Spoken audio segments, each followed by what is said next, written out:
You're listening to a brief excerpt from the Leveraging Hospital Accreditation for Continuous Quality Improvement webinar, sponsored by DNV GL Healthcare.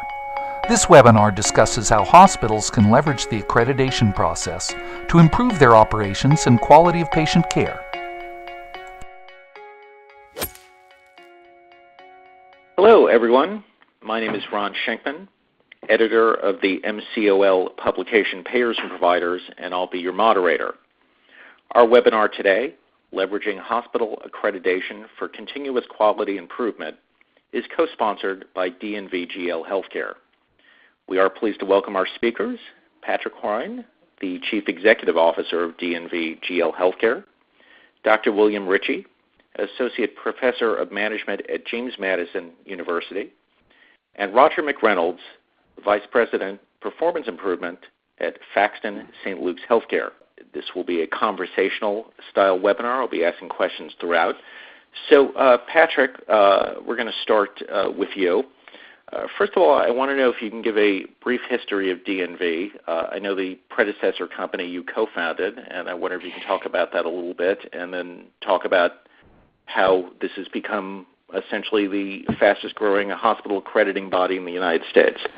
Well, thank you. An hour-long webinar is not going to be able to talk about our history dating back to 1864, so I'll jump forward a few decades. One of the things that's most interesting about DNV is that, our roots are in maritime, which have then evolved into just about every industry sector you can think of. We are a risk management company to our core with 14,000 employees over 100 countries, 150 offices in those countries.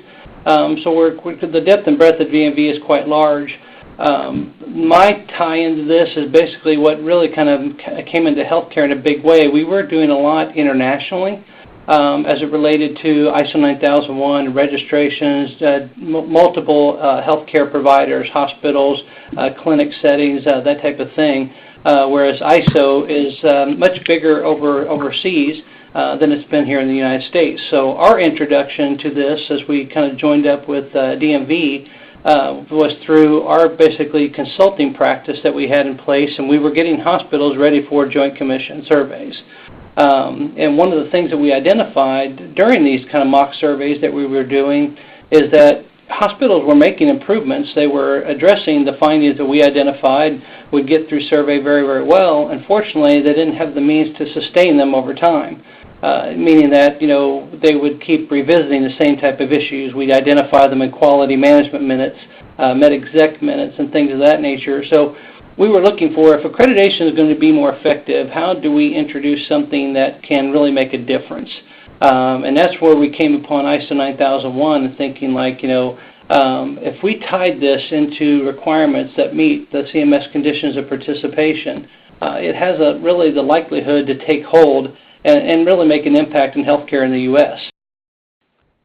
So, Patrick, let's talk a little bit about ISO 9001. So this originally was a quality management system for the automobile and other sectors of manufacturing, and you've been able to adapt it to healthcare delivery and hospitals specifically. And I wondered if you could talk about, first of all, your decision to use this particular process. What was the rationale behind it, and also then discuss how it actually works. Sure. Well, and that's really kind of the intent behind, what we're trying to accomplish with this is to put something in place that will basically have a lasting effect.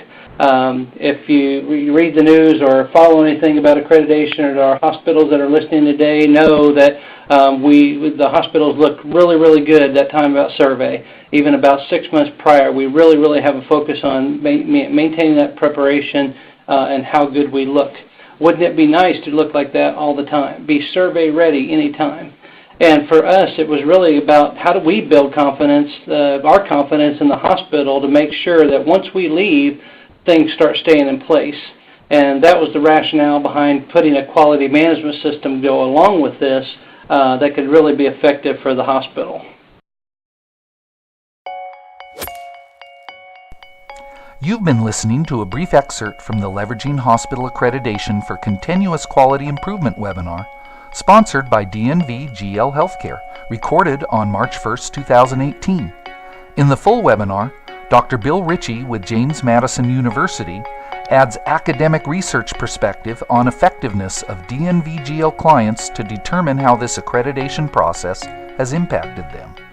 Roger McReynolds with Mohawk Valley Health System offers insights on using ISO 9001 as a collaborative tool to help hospitals move forward on quality management initiatives and shares specific experiences in how ISO has improved these processes, including reduction in readmission rates and improving emergency department triage.